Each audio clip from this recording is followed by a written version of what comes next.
Hello and welcome to the Alex Nitzberg Show. I'm excited to say that today I have a guest with me, Nate Martin from the Bitcoin Effect YouTube channel, which will be linked and tagged down below if you want to go subscribe to him, which I would recommend. And we're going to talk about Bitcoin, but I think people that aren't familiar with Bitcoin should watch this because we're going to discuss, why we're interested in Bitcoin, why we think it's actually compatible with American ideals like individual liberty, individual responsibility, sound money, and individual sovereignty and freedom and liberty and that kind of stuff. So, and also we might get into some politics, and I'm not even exactly sure. I can't even say exactly what we're going to talk about, but I know it's going to be interesting. So, so thank you for joining me today on the show, Nate. It's good to have you here. My pleasure, Alex. Thanks for having me. I'll just briefly talk a little bit about Bitcoin. I'm going to let you obviously do most of the talking about that, which is why I brought you here. Bitcoin is, I mean, to the certain extent, I understand the argument that it's, like Peter Schiff. I like Peter Schiff. I like him talking about economics and stuff. I understand the argument and am sympathetic to, and to a certain extent, even though I'm a Bitcoiner, kind of almost can agree with the argument that it's nothing.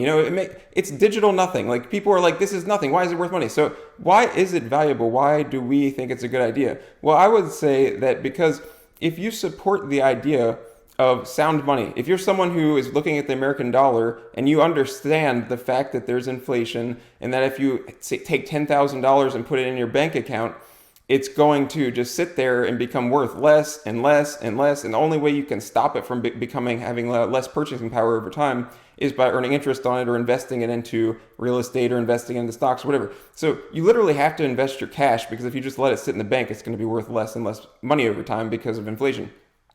And this is like something that's constant. Like it's pretty much a surety in life that the government is going to continue to cause inflation. I mean, we're just going to keep having inflation. Like nothing's going to change that. I mean, maybe if we got a bunch of conservatives in office, but that's something that I don't expect to happen.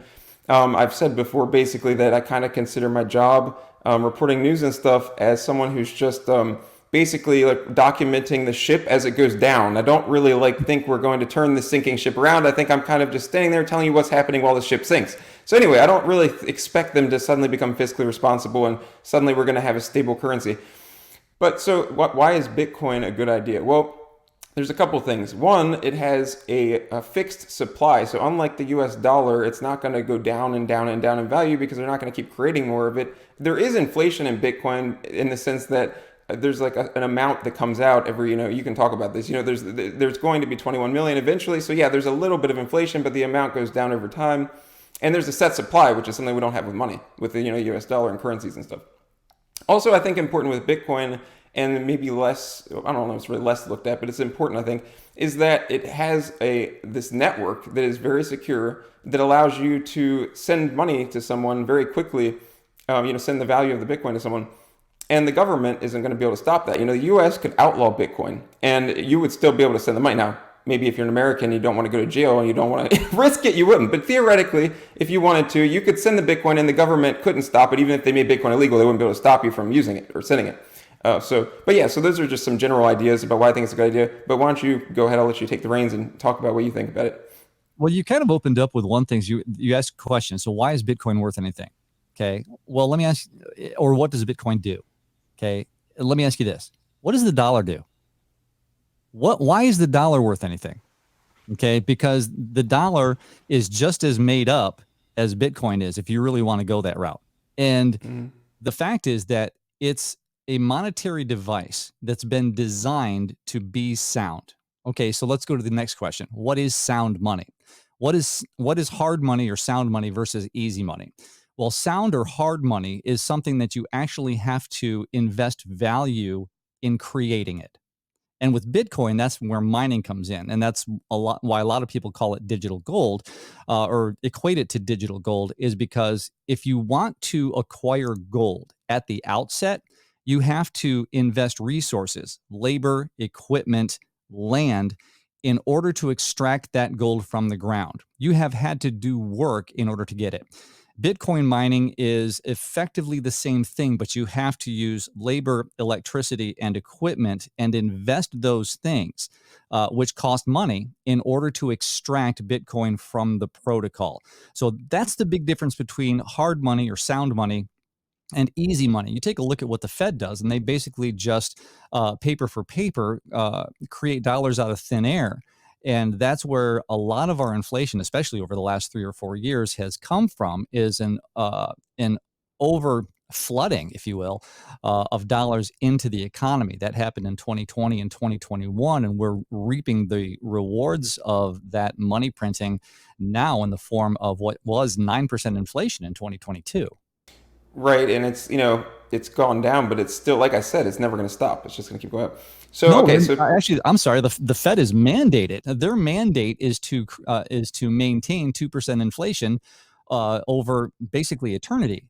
Well, what that means is if you take two, if you remember the rule of 72, if you went back and actually took high school finance, the rule of 72 is this: you take the percentage rate of interest or inflation.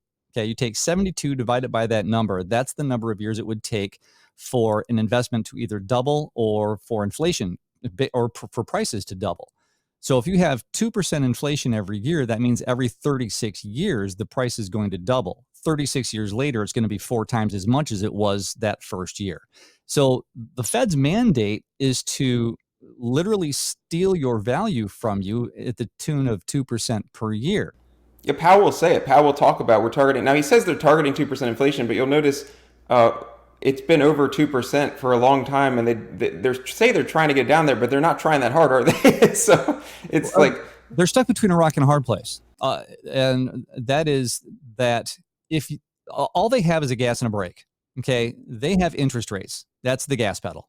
Okay, if you hit the gas and lower interest rates, and when I say hit the gas, meaning you're going to actually spur on the economy by lowering interest rates by making money cheaper. That way, credit is easier to get. It costs less to borrow money, and so more people are going to do it, and that puts the gas pedal on the economy. And they did that over a long period of time. We had nearly 0% interest rates for a long period of time. Add that to the addition of the money supply, and then now we have this inflation, like I said, 9% in 2022. Is it slowing? Yes. Is it where we need it to be? Here's the thing: we shouldn't have inflation. That's a whole other cup of right. coffee. We We'll want get into that. zero. We want zero. Right. I mean, because it's like why the economists nowadays, most of the mainstream economists or whatever, they'll act like we want a certain amount. They go a small whatever 2%, which is obviously a made up number. Why would we want like it's like okay? The question I would ask is how much of the purchasing power of your savings, the money you've saved over time, how much of that would you like to evaporate out of your bank account every year? I It's a would say non-deductible none. tax. Yeah, it's a non-deductible tax, meaning everybody has to deal with this 2% uh, decay, for lack of a better term, in the value that they own if they don't spend the money. It's just going to rot. And so it's literally a tax because what you don't have is the same amount of value. Look, if you put $1,000 under your mattress at the beginning of the year, okay, it could have bought $1,000 worth of stuff. At the end of the year, at 9%, it can only buy $990 worth of stuff. Yeah, okay, my math is Yeah. rough, but it's pretty close. What that means is that by simply sitting on the money that you have, on the value that you have already created, that value is decaying over time because of what the Department of Treasury and what the Federal Reserve is doing. And that's what I was saying at the beginning. It's like for a certainty if you put money in the bank and you're not earning interest and you're not investing it, it's going to be worthless. Which brings us back to the Bitcoin thing, okay? Because everybody, I think most conservatives, libertarians, everybody kind of gets that principle. But then it's like, okay, so how do we get people who are not familiar with Bitcoin or who are slightly familiar with it, but maybe they're skeptical? They think this is weird magic internet money. It's like it's not worth anything. It has no value. It's just made up. Okay, so then that's where we get. Then we got to get to the why should a conservative who maybe they get gold, they get stocks, whatever. They understand why you would want to do gold maybe, but they don't understand why you would want Bitcoin. What would you say to someone? Why would you say Bitcoin? As a Bitcoin educator, what would you say? As a Thank you for that. I consider myself just to be a communicator as opposed to an educator. Uh, what I see Bitcoin as, and it took me a long time to actually come to this conclusion, was that because of the money supply never increasing past 21 million. Yes, it is increasing up to 21 million, but we all know that there's never going to be more than that set number, 21 million Bitcoins, that will ever be in existence. Regardless of how many people go to mine it, regardless of how many computers or how many petahashes are trying to calculate for the purpose of winning the right to mine the next block, and that's a whole nother conversation, you're still only going to get right now 3 1/8 Bitcoin every 10 minutes that's going to be inserted into the Bitcoin economy. Now, if gold, That's for people that don't know what's going on. That's basically the Bitcoin inflation rate, right? It goes down over time and gets less and less and less. Unlike the U.S. dollar inflation rate, which goes all over the place, up and down. But yeah, so the Bitcoin inflation rate is going to eventually go to zero as long as Bitcoin still exists in 110 years or whatever it is.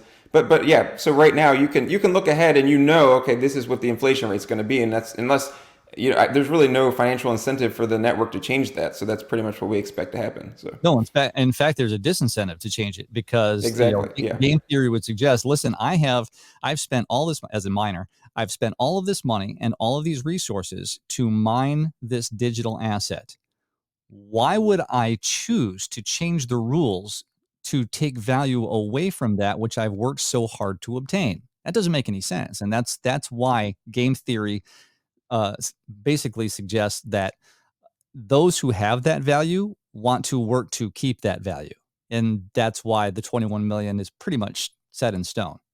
Exactly, because if there was a situation where people started for some reason discussing, hey, let's double this, well, that destroys the entire value proposition, or at least most of the value proposition, the financial value proposition of Bitcoin. Like the network would still be there, but like the fact that the whole argument for Bitcoin is, generally speaking, that it is a store value, somewhere where you can put your money for the long term. And then as the US dollar or whatever currency you have debases, at least, hopefully this will continue to go up in value so you're not losing money. And with Bitcoin versus gold, I would say, because it's kind of, obviously Bitcoin's not as secure as gold. Like gold's always going to be worth money. We don't know in 200 years if Bitcoin is even going to be a thing. It could be gone in 50 years. We don't know. I would disagree with that statement.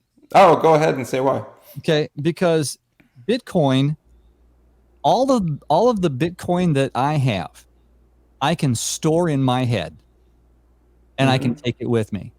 Okay, and before you get into that, let's just explain how real quick. So the way that works is you have a seed phrase, right? So you have a bunch of random words, and you can memorize those words, and then if you know those, usually it's like 24 or 12 or whatever it is, I think, right? So if you memorize those words, you could literally buy a hardware wallet, and you could restore it, and right, that's what you're talking about, right? You don't even need a hardware wallet, because I think it's bit 39. I hate when I try to say things and it's the wrong number.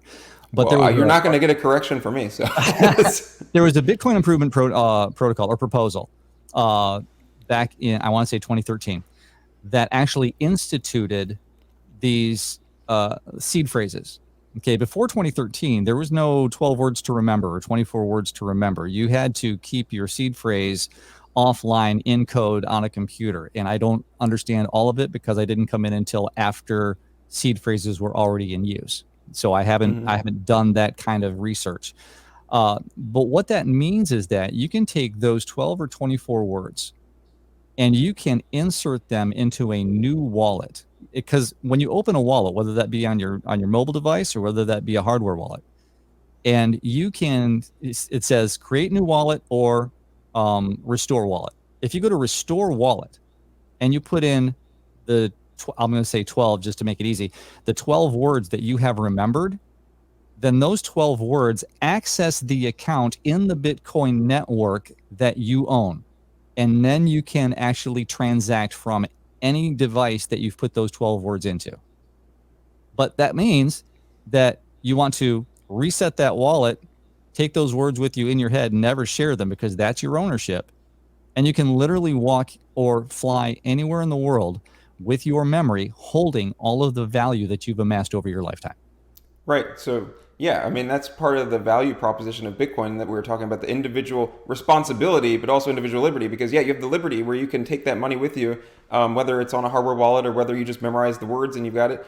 But it's responsibility because if you forget it, we have examples of this in history where people have lost like huge amounts of money because the Bitcoin value went up over time and they lost a certain amount and then 10 years later they really lost a lot of money. So that's the responsibility component of it. It's like when you put money in the bank, you don't have to think about it. But if you're gonna do Bitcoin the right way, I would say, you can buy an ETF.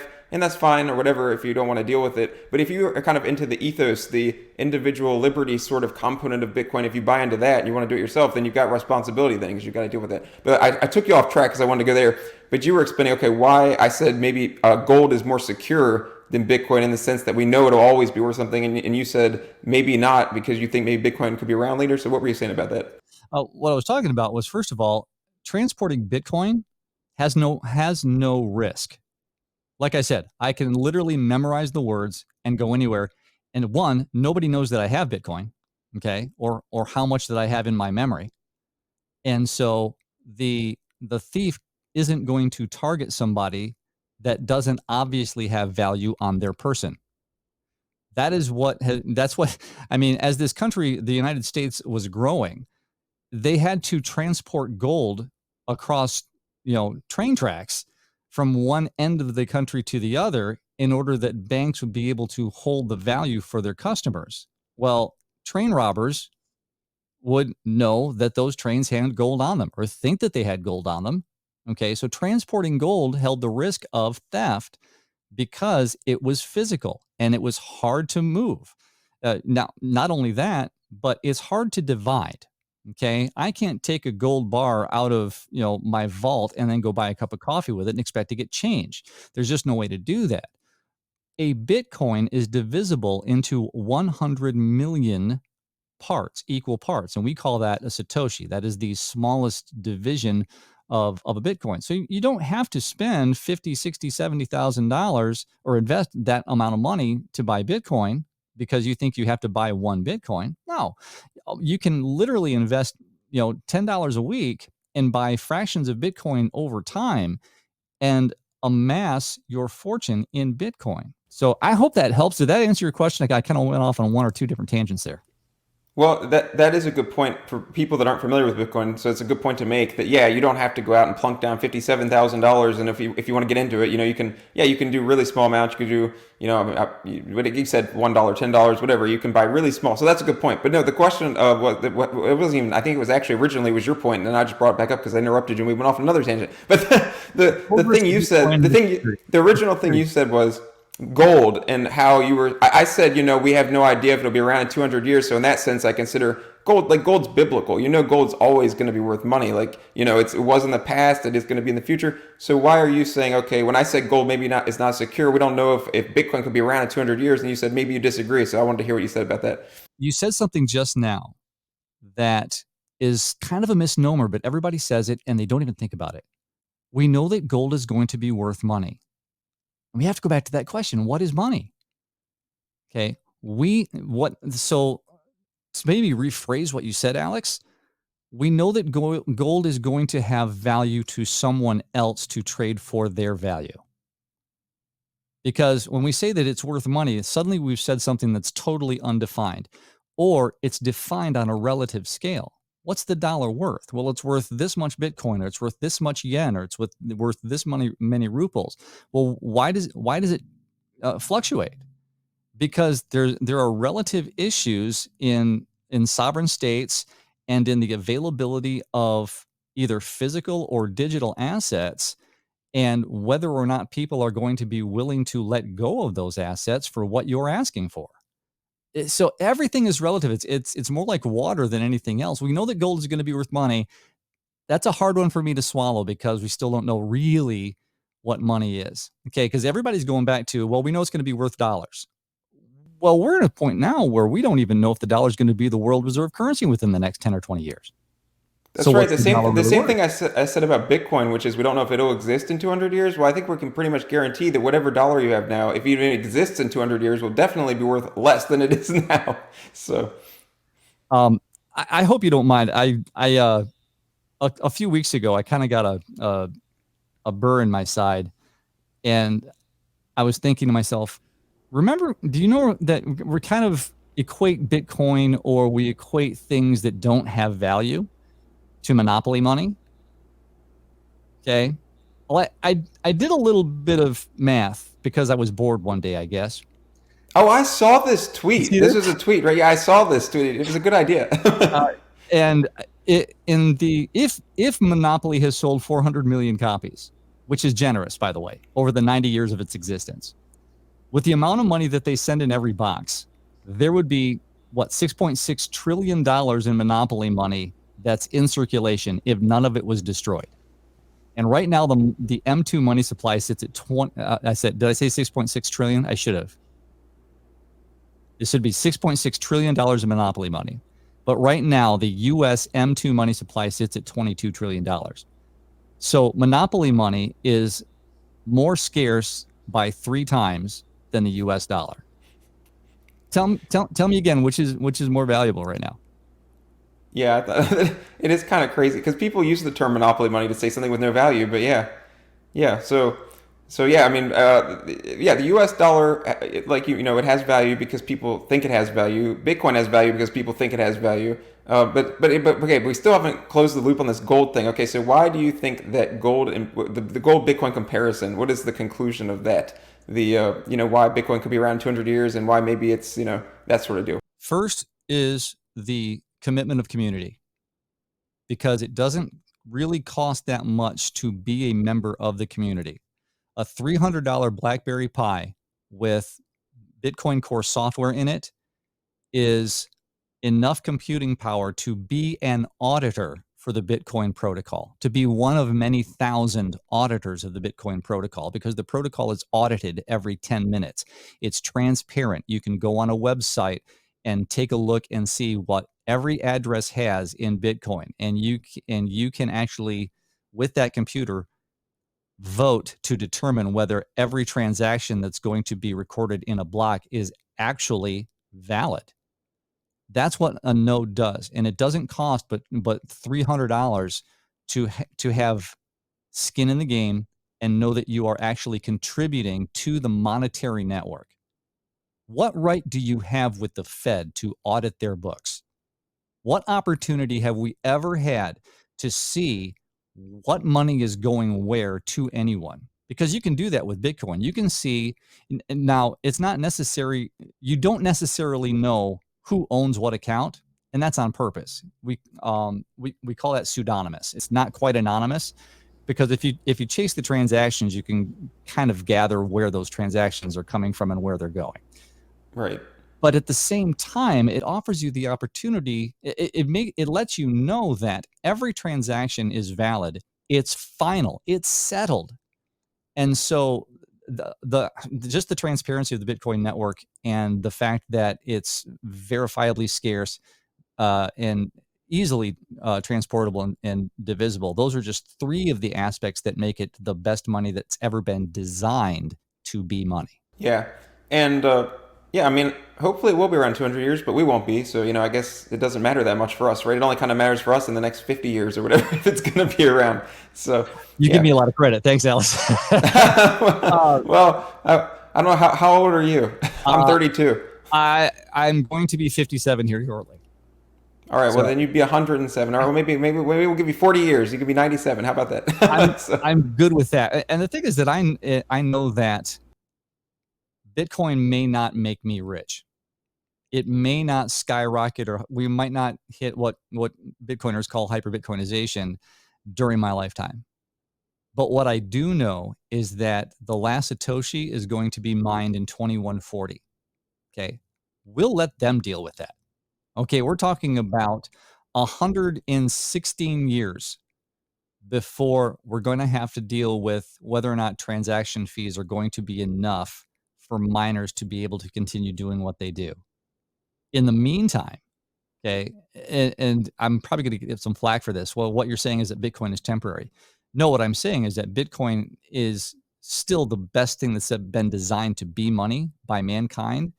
And it was designed not to be controllable, but it was designed to be decentralized and controlled by the people who are using it, not by the people who are intended to control people who are using it. And I might have double spoke there, but there you have it.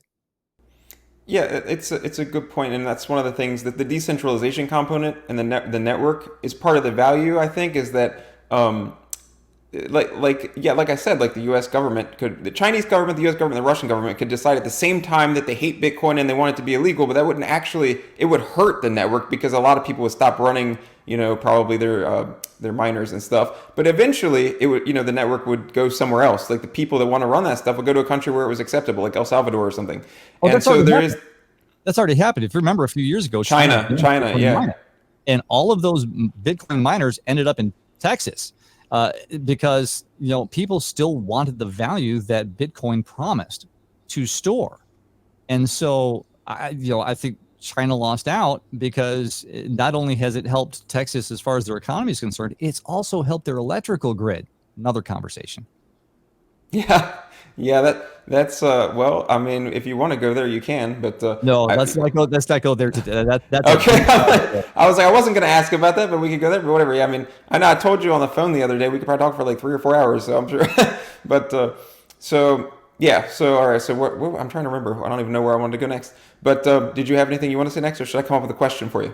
No, just to kind of close off with the security of gold versus Bitcoin Hmm. is that um, for the average person, for the ordinary working class individual that's trying to raise a family and put food on the table and leave a legacy of hard work and morals,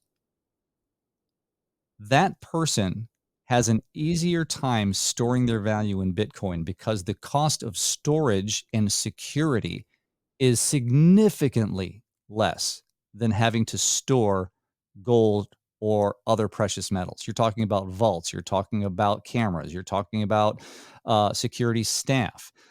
Worse, you're talking about leaving it in the hands of banks. Now, if you want to talk about putting your money in banks and not worrying about it, let's talk about how many banks have actually failed because of the changes in interest rates. You take a look at Signature, you take a look at, and there were 3 or 4 of them, and then the names escape me as I'm talking to you about them.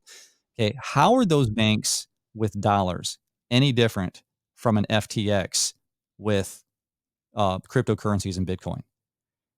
It has to do with people trusting other people to store their value as opposed to trusting themselves and taking on that responsibility themselves. Self custody is so important. And yes, it's a responsibility. And yes, you risk losing it if you lose your seed phrases.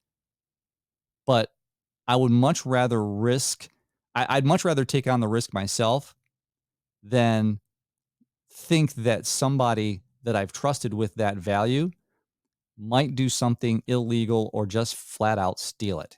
And that's what's happened in the banking industry, and it's also happened obviously in the crypto industry because people, let's people are bad by nature. They have self-interest at heart usually regardless of how it affects other people. And that's what happens when you trust other people with your value is that you risk other people's integrity and morals with what you have amassed over time. And so let's get into a little bit the because, like I said, I kind of want this to be for somebody who's not that familiar with the whole cryptocurrency ecosystem and the Bitcoin and all the stuff. If you don't know anything about it, you're going to first hear about Bitcoin. It's like the biggest one, but then you're going to hear about a zillion other ones or thousands of other ones. Probably not thousands of ones you could claim have any use. There's a lot of useless, what you call, like a meme coin or whatever. But there's like Ethereum and there's Cardano and there's whatever various different things. So you're like a what you would call, I guess, a Bitcoin maximalist, or someone who supports Bitcoin but not other ones. And I basically consider myself that too. Like, I mean, I wouldn't necessarily tell you like don't buy it. I'm sure Ethereum will probably end up going up or whatever, but for me, I just choose to go with Bitcoin.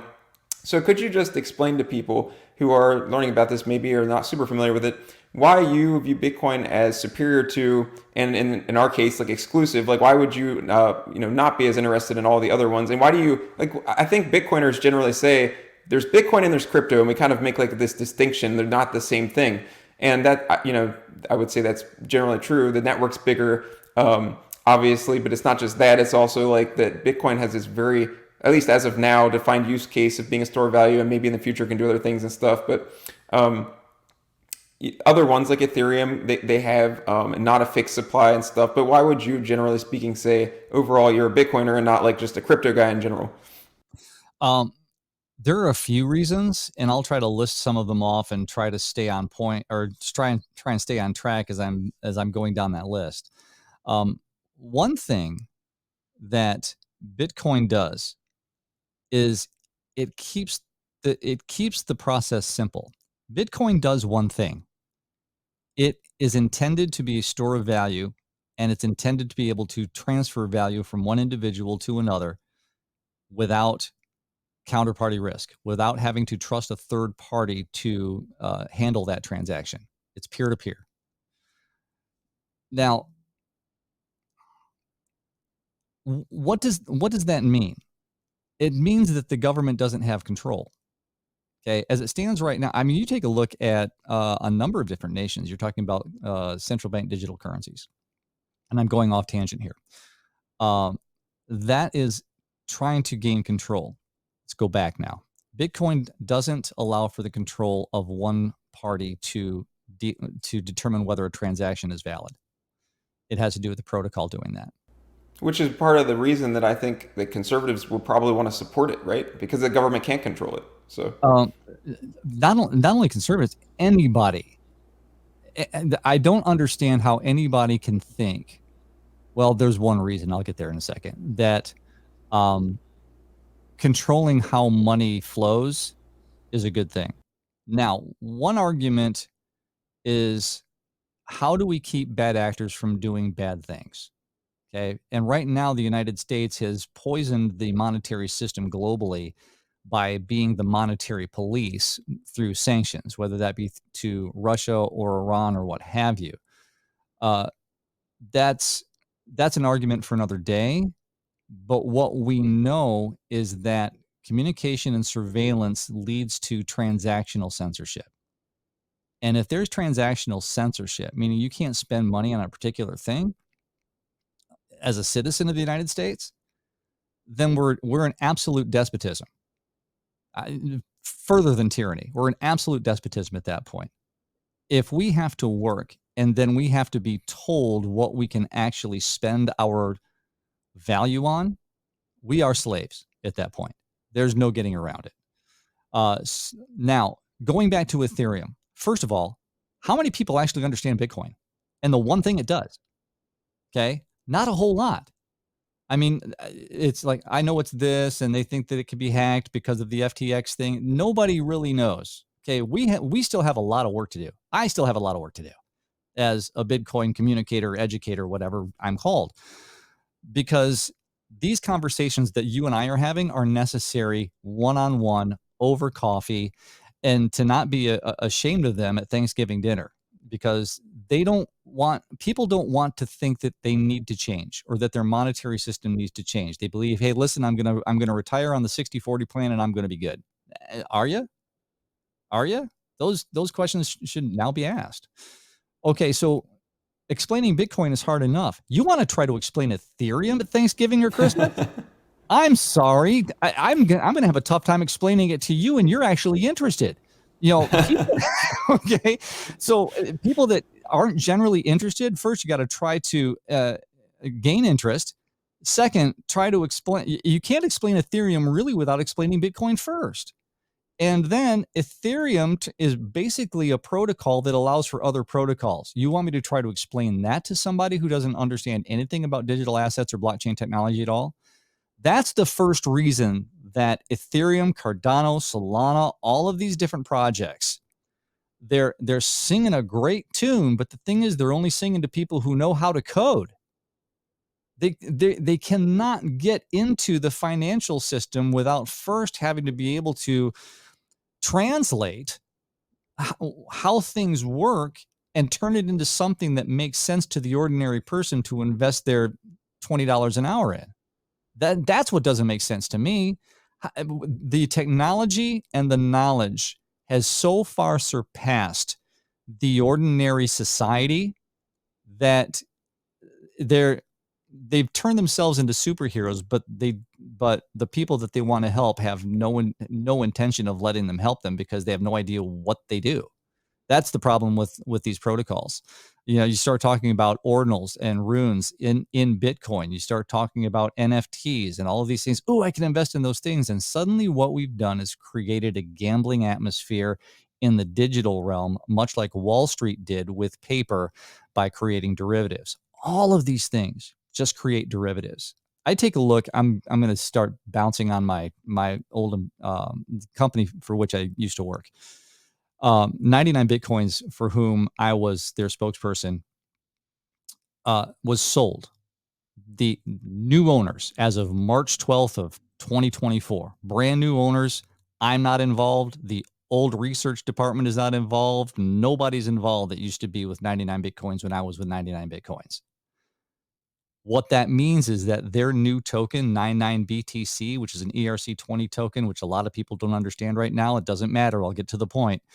All of these tokens on Ethereum, and they're also going to do a BRC20 token on Bitcoin. They're just creating a token to sell on this learn to earn program. And they're utilizing my old videos for that learn to earn program. But the thing is, they're not going to get any new stuff out of me because March 12th, they started absolutely shilling meme coins and just being a price surfer. Say, oh, this is up, this is down. Do you sell it? Do you buy it?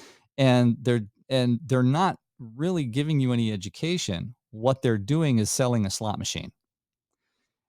And the bells and whistles are all going off on these new style of videos, and it sickened me. It sickened me to the point where there's just no way I was going to be involved with a company that took the 99 Bitcoins name, logo, and reputation and threw it in the toilet. Utterly threw it in the toilet. In fact, I got a text from somebody who was there. They wanted me to do an interview and kind of help them kind of move along my legacy, they said. And the audience that I have now would absolutely abandon me if I want to give any credibility to what 99 Bitcoins has become. And now what they're doing is they're selling a token for this learn to earn program to redeem it for what? For what? As though somebody is going to give you money for having learned, basically for having learned about cryptocurrency. They're going to give you dollars for the tokens that you got for doing that. So basically what they've done and what a lot of different token creators have done, or these program creators have done, and I'm going to include a number of different projects. Well, we're going to do this and you can earn this token by doing this. Okay, but what's that token going to get for me? Here's what they're doing. They're pre-selling airline miles, and the company doesn't have a plane. That's so when it comes to something like Ethereum or Cardano or like there's so many of them. Solana's a popular one, I guess, lately. Um, I'm not really super into them, so like I mean, I probably don't understand them that well. As far as I can tell, it seems like they definitely have the possibility of going up in value, and maybe there's some utility at some point. I don't know. I mean, do you consider them like something that at some point could be useful, or do you think eventually they're just all going to zero basically, and there's no hope for them? Like, how do you view them? The problem is that they're platforms for other cryptocurrencies that are going to go to zero. 99 BTC being one of them. Okay, they're a platform that you can create other projects on. But by creating other projects on and making them decentralized, and here's where Ethereum went wrong, it goes wrong, is that the first Ethereum, which the token for which is Ethereum Classic, okay, that's ETC, and I don't know why people are still buying that thing because that's an obsolete monstrosity. And the reason it is because their initial understanding was code is law. You write the code, and then when you launch it on the Ethereum platform, you no longer have any control of it. Well, the DAO, this is an old story, but go back and take a look at the DAO. What happened was there was a loophole in the code that allowed people to actually siphon off value from other people. And suddenly they had a conundrum. And the conundrum was this: well, is code law, or do we need to make adjustments to the code so that people don't continue to be stolen from by this application that's been put on the Ethereum platform? Well, what they decided to do is a hard fork. And now Ethereum, which is what we now call Ethereum, is actually Ethereum 2.0, because they know that they missed, because by making code law and you can't adjust that code, you can't do patches or fixes or anything like that to the code. Once you've put it out there onto the Ethereum network to be utilized by other people. And so if you can't do patches or fixes and there's a fatal flaw, well, then some people are going to lose value in the process of utilizing that application. And that's where Ethereum went wrong the first time with Ethereum Class. That was Ethereum Classic. The hard fork is now Ethereum. But the problem with Ethereum is that the Ethereum Foundation determines how much ether there's going to be in the protocol, and they're making changes to it all the time. And if there's utility, then it's not money. If Ether has a utility because in order for your program to run on the Ethereum protocol, you have to use Ether and pay Ether so that your program will run. It's a lot more convoluted than what I just gave you. I mean, that's a hugely simplistic way to characterize it. But as soon as a token has utility in a digital format, it's no longer a store. It never was. It's not a store of value. It is a tool that is consumed for the purpose of doing something else. I think for me, two of the biggest things probably that make Bitcoin stand apart would be like the fact that it kind of doesn't have any leader, right? Like the whole Satoshi Nakamoto thing, I think actually ended up being a really good thing. And for anybody who doesn't know what I'm talking about, like this idea that this person, we assume it's an individual, Satoshi Nakamoto created Bitcoin, but they just kind of vanished. And so Bitcoin has almost become like oil or like something like that. It's like a commodity or gold in the sense that it's this commodity that doesn't have a business structure. Like there's not like, I mean, obviously there's a lot of people like us that are promoting it, that are saying, hey, this is great, maybe you should consider it or whatever. So it has marketing in that sense, but it doesn't have a centralized situation where there's a guy like, there's no there's no Vitalik Buterin like with Ethereum or Charles Hoskinson with Cardano. There's not like one guy at the top who's like the figurehead anymore because we don't know who it is. And there's not necessarily like a company. I mean, I don't understand. I'm not like excellent at explaining. Like I know there are like the core developers and all that sort of deal, but there's not like a company that's running Bitcoin. And I know that I think the network has to agree to change things and stuff like that. But so yeah, so I think that's an important point. And then the inflation. Other cryptocurrencies, there might be some that don't have inflation. And I should say inflation and network effect, because like there are a lot of cryptocurrencies that have infinite inflation in the sense that there's no cap. There's no, like Bitcoin has the 21 million. So yeah, there's inflation right now, but in a couple hundred years, there won't be. But a lot of other ones do. And like Ethereum, from what I understand, can in some situations be deflationary because it can be burned. So there can actually end up being like some of it being taken out of circulation, but other times it's going up. There's inflation and there's no cap, so it can go up forever.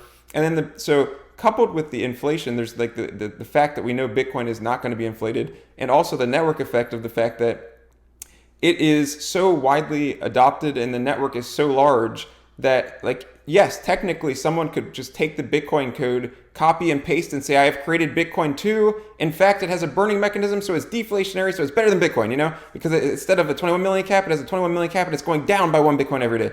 So somebody could do something and claim it's better than Bitcoin, but they cannot match the network effect. I'm sorry to interrupt you there, but you have just explained every altcoin in existence. Well, go ahead and I'll take the reins and say what you got to say. You just did it. You just did it. You say, so if somebody can copy and paste the Bitcoin protocol and change it in some way and say, we did this and you can burn it so it's deflationary. And here's the thing, it's already been done. It's been done 20,000 times over a period of 10 years. And you take a look, I mean, I don't see Litecoin as that, although Charlie Lee was, created that and he said, here's how we're going to make Bitcoin better. We're going to make it so that there's 4 times as many, and we're going to verify blocks every 2.5 minutes. Basically, everything was 4 times as much as what Bitcoin was. Okay, nobody cares because you're never going to have the network effect of Bitcoin because Bitcoin is the original, and there's just so much decentralization when it comes to Bitcoin. And then when Charlie Lee sold at the top and then left, it was like, dude, really? Could you be any more obvious than that? Then you got Bitcoin Cash, which there was huge. I still have yet to, but I need to read the block size wars back in 2017 when Bitcoin Cash actually hard forked off of Bitcoin. They said we can do Bitcoin better. We think they should have bigger blocks. Okay, and so some of the mining network determined to literally hard fork and create a new coin. And from Bitcoin Cash, then you had Bitcoin SV. And so it's like, hey, we can make Bitcoin better. So we're going to copy and paste the code and we're going to actually do it differently. Okay, so all these different iterations of Bitcoin, all these different copy pastes of Bitcoin, they've already been tried. And some people think that it's a good thing because you can actually try some of these ideas and try to implement it into Bitcoin later on. But what's happening is you've got all these people that have enough ego to think that they can improve on what Satoshi Nakamoto did. The one thing that they can never improve on, though, is that Nakamoto did the second most selfless thing, I think, in human history. My mind might change, by creating that kind of power and wealth, knowing what it could become or what it will become, and walking away. That's an amazingly selfless act to walk away from that kind of power. How many million Bitcoins are locked in Satoshi's wallet? There's at least one wallet with a million just by itself, right? Exactly. And if that were ever to move, that would shake the markets ridiculously. Oh yeah. Meaning that Satoshi's alive and active. But right now, one of the reasons why Bitcoin has such this aura about it is because Satoshi Nakamoto has these Bitcoins, but knew that in order for the protocol and Bitcoin to have any integrity, they had to walk away and leave it ownerless. Unbelievable. Do we actually know that they walked away, or do we don't? Because we don't know who it is, right? So they could have died, or who knows? I mean, we don't really know, right? Right. And which, uh, and if they have passed away, then they've left a legacy that is, I won't say eternal, but it lifelong, because those Bitcoin will never move. And the And that's longer, that's a good point too. That like when we say theoretically there's 21 million, we know there's a lot less than that because right off the bat now there's 20 million because unless somebody starts moving that Bitcoin around, that's out of circulation. So there's 20 million, and like we were talking about before, people lose it. So I mean, especially earlier on when I Bitcoin have, wasn't worth that much. yep, Yeah, I changed you've my lost phone some. over. Yep, I changed my phone over. Forgot to write down the 12 words, and yep, there's some Satoshis out there that will never be gotten again. Uh-oh, I hope it wasn't a lot. It, What it, year was it? What, you can tell me what year it was, and I'll know how No, much it I was. You won't. know. I'm not going to tell you what year it was. I'm not going to tell you when it happened. Just Uh-oh. to know I have the scars. I have the Oh scars, man. and I'm not the only one that's in Bitcoin education or in Bitcoin circles that have lost Bitcoin. That's Yeah, well, and I haven't lost it per se, but I was telling you on the phone yesterday, and I had money in this thing called Haru Invest, and I believe it's a South Korean company.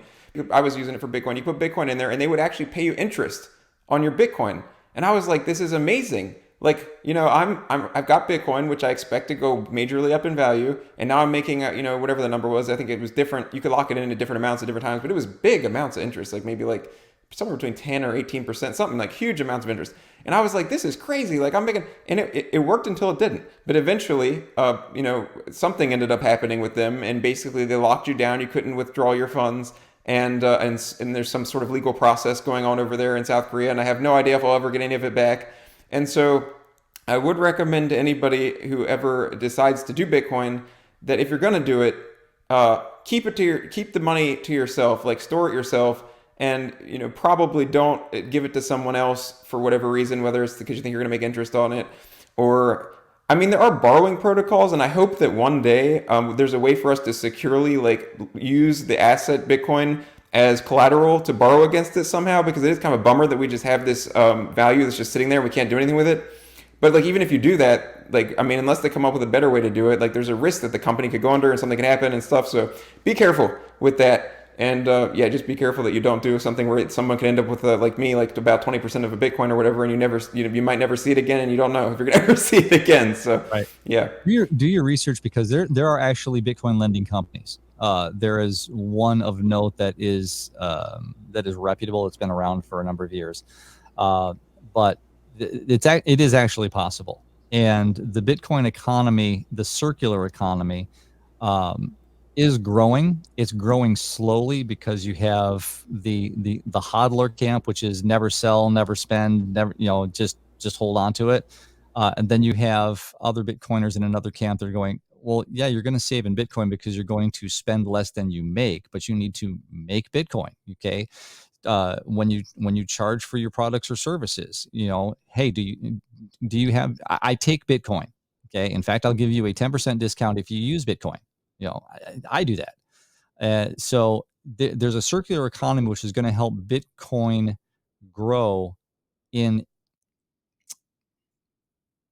looking for a word, where people are going to be able to trust that Bitcoin can be spent, saved, and moved. Okay, the Lightning Network is doing a fantastic tool to be able to move Bitcoin off chain for really dirt cheap. I mean, you can make a transfer for less than a penny and have it be immediate on the Lightning Network, and that's what we call a layer 2 solution, which makes it easier and faster to transmit much smaller amounts of Bitcoin. Because I think the um, you're looking at spending between about $5 on in a down portion of network activity to actually transfer value from one wallet to another. But with the Lightning Network being layer 2 and actually being off chain, you can actually pay for a cup of coffee at Bitcoin 24. I mean, I bought lunch at Bitcoin 23 last year by using the Lightning Network, and that's and it was easy. It was just as easy as pulling out my phone and scanning a QR code and taking my burger and go and sit down and eat. So it's available to do. And I kind of got off on a tangent. What was your original question that we talked about? I don't even know if I don't know if I could tell you at this point. No, but that is an interesting thing talking about transacting in Bitcoin. Like I just looked at the white paper, read the white paper, the Bitcoin white paper the other day, and there's parts of it that you can understand easily, and parts of it that you're just like, what is happening here? It's kind of gets a little bit like mathematical and computer codey stuff that maybe a normal person is not going to easily understand. But there's other parts you can, and like it seems pretty clear in the Bitcoin white paper, which is by the Satoshi Nakamoto person that we don't know who it is. It talks about basically, it explains, the way it explains Bitcoin is it presents it as this is peer-to-peer electronic cash. So it sounds almost like it almost morphed into something. I'm not sure if Satoshi Nakamoto envisioned exactly what we have now, because almost no one that is into Bitcoin uses it for anything. Like most of the time, I think we just stack the sats, as we say, the Satoshis, just put it on and hold it. And I think the reason people do that is because, I mean, like you were saying, it's not always the easiest. It's not always the easiest thing to do that. I mean, there are ways that make it easier, but like if you go to the local grocery store, they're probably not going to accept Bitcoin. But people, I think, hold on to it because, like, why would you spend something that over time, I mean, it might crash one year and go up the next, but over a period of 4 or 5 years is almost guaranteed to be worth way more than it is now. So maybe one day that'll be when maybe if Bitcoin flattens out, like say it's like $1 million a coin and it's not crazy up and down, $10,000 or $5,000. I mean, you routinely, if you're a Bitcoiner, you will wake up one day and see that it's up $3,000 or it's down $3,000, and that's kind of just like par for the course. You just get used to it, and that's part of the thing too. People will say it's so volatile. How can it, maybe like why is it a good investment, or like why would you want to store so much of your wealth in something that's all over the map like that? And it's like, well, if you're not planning on spending it, like, if you're not going to spend it for 5 or 10 years, then it's probably going to go up. I mean, they say past performance is not necessarily indicative of future results, but if you're going to go off past performance, then yeah, if you're going to hold it for 5 years, you're going to make money because it's going to, at least the fundamentals are basically the same. If the fundamentals are the same, then past performance sure should rhyme. Right. There's no change to the fundamentals of Bitcoin. There's always only going to be 21 million. There's always going to be coins that are lost. And more institutions through the ETFs are now seeing the value of having their clients store their value in Bitcoin. They're seeing the number go up technology, which is what we call it, because the number has to go up in dollars because there's always going to be more dollars because the 2% inflation mandate, but there's always only going to ever be 21 million Bitcoin. So if you take that number versus the other number all the time, then it's always going to be worth more dollars. And actually, the ETFs would be an interesting topic to talk about a little bit because it's good for, in a certain extent, like people who don't want to learn how to use a hardware wallet. They don't really want to necessarily get into this Bitcoin liberty like movement sort of thing. They just want the number go up sort of asset deal. They can do that. Now you have to pay a certain amount of fee or whatever to hold it. I think it's good for that if you want to put it in your retirement account or whatever. You just want to invest in Bitcoin and get the exposure to the asset price going up. But I think it does destroy the like I think everyone gets into Bitcoin because they want to make money, right? I mean, I don't think anybody, maybe somebody does, but most people, I mean, if we're being honest, we want, and the reason we stay in it too is we expect the price will go up. We also really like the liberty component of it. Like we're talking about the individual sovereignty and the liberty and the control you have over this asset. It's like, even if you own your house, if you don't pay your property tax, the government can take it from you. But the Bitcoin is yours. And theoretically, I mean, the government could outlaw it and they could confiscate it. And, if you let them have the seed phrase or if you let them have the hardware wallet, then yeah, whatever. But if you don't let them have it, then they literally cannot confiscate it. Like, it's actually impossible for them to confiscate it if you don't let them have access to your seed phrase or your hardware wallet or whatever. So there's that aspect of it that I think is good. But if you just want exposure to the price, the ETF is good for that. But what do you think? Like, how do you think the ETFs are going to impact, like, I guess, the Bitcoin ecosystem? Do you consider it a net positive, a net negative? Like, obviously, and I should say this for people who don't know about Bitcoin, unlike Ethereum, I believe Ethereum is called proof of stake, and if you have a lot of Ethereum, that gives you more sway over like how the network runs or something like that. I don't really get how that works exactly, but with Bitcoin, you could literally own all 21 million Bitcoin, and it doesn't necessarily give you power to change the protocol, right? Is that correct? Like, you can't change. Yeah. Right. So we don't like BlackRock, probably, right? Conservatives, libertarian type people, probably not in love with BlackRock. But if BlackRock ends up with 10 or 20 or 30 or 50% of the Bitcoin because they're holding it for their clients, that doesn't necessarily in and of itself give them power to change the network. Now, if they start buying up miners and publicly traded miner stocks, I don't love that and stuff like that. But just in general, I'll stick to the ETFs, and maybe you can talk about what you think about publicly traded miners and if that could be a bad problem. What do you think about the ETFs? Do you think it's going to be bad, good, nothing at all? It's just going to help price? Like, what do you think about it? I think, first of all, I think the ETFs are, they're cab drivers that are taking you 2 blocks. That's what they're doing. They're going to charge you the $5. They're going to do the meter drop, and they're going to take you the 2 blocks, and they're going to let you off when you could have walked there in 4 minutes. Because you can literally buy Bitcoin in 4 minutes as opposed to going to a broker and investing in an ETF. Now, can you do that because of all the regulations? Well, institutions could not. Matter of fact, I had talked to a friend of mine a number of months ago. I said, can you even own Bitcoin? He was a financial planner. He said he couldn't. Okay. Because he had, there were stipulations to that. There were some things that he could not invest in, and Bitcoin was one of them. Is that like personally or like for his company or something? He couldn't own it personally because of his company. Really? Wow. Yeah. So it was a no-no for him to own Bitcoin in large chunks. I mean, he said that he'd gotten some on Robinhood and kind of played around with it, that kind of a thing, the toy that Bitcoin is to a lot of people. But what ETFs have done have opened up the institutional gates. In fact, the state of Wisconsin's pension fund is actually invested in ETFs, I think, with BlackRock. So they're looking for exposure to the price of Bitcoin. And these Van Eck and BlackRock and Fidelity, they're all too happy to let you into the cab so that they can take you 2 blocks. But you're saying, like, yeah, I mean, it might take a little bit of effort to learn how to use a hardware wallet and maybe get on Coinbase or Gemini or whatever exchange you're going to use to buy some Bitcoin. But it's not like rocket science. I mean, you've probably done it, and I've probably done it. It's like a lot of people, millions of people have done it, and it's not that hard. And then that way, you're not losing like half of the value proposition of the Bitcoin, which is that you're controlling it and that no one can take it from you, and that that's what you're saying, right? It's not that hard to learn how to do it if you want to get into it. If you show your waiter a link to Strike, and then you show them a link to one video as to how to store your Bitcoin on a wallet with a seed phrase, then you can leave a tip to that waiter and they'll thank you for it. And you've given them enough education and some skin in the game to learn about how to self-custody their Bitcoin and how to save their value in that instrument. It's really that easy. Okay. We should be doing that all the time. Hey, do you take Bitcoin? My stylist. Gosh, if they got Cash App, all they got to do is enter a few things as far as their information is concerned. You can actually transact Bitcoin on Cash App with their QR code.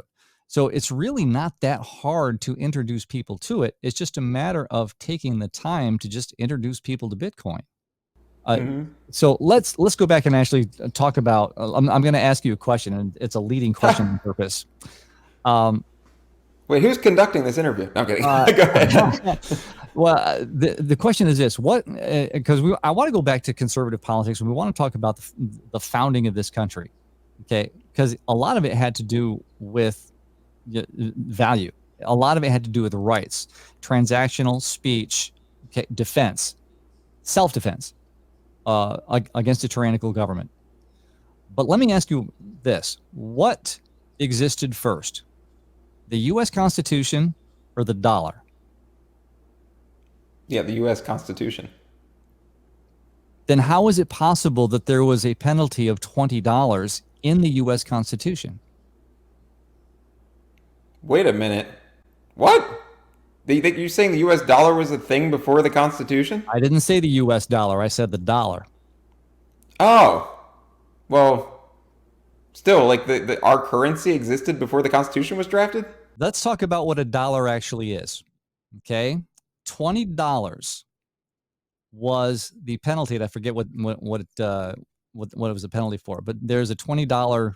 The $20 cap on a penalty for specific crimes that's actually listed in the Constitution. Well, if that's the case, that means the dollar had to have existed before the Constitution, which begs the question: what is a dollar? Well, a dollar was actually the Spanish doubloons. The dollar was actually a measure of weight of how much pure silver was in those coins. So a dollar is a measure of weight. Let's take a look at this now, Alex. To take a look, and you have to ask the question logically. If we were on a gold standard, which for a period of time we were, okay, and we were given a piece of paper that promised us $5 in gold, if we redeem that to the bank, how do we determine what a dollar's worth of gold is? No, what that means is that a $5 silver certificate means that you're going to get $5 in a dollar's worth of a dollar's weight of silver by taking that certificate back to the bank. A dollar was a measure of weight that was close to but under an ounce of silver. And so that's how the dollar actually was existed before the U.S. Constitution. The dollar has morphed into something that has nothing to do with weights and measures anymore. So the dollar actually came about as really kind of a misnomer. Now we just kept the name through the fiat system after 1971 because that was the unit that we were all accustomed to. That's Well, right. something. Our dollars now are literally based on nothing. I mean, they're just Exactly. you can't redeem them for gold. You can't, which is the whole problem. So, yeah.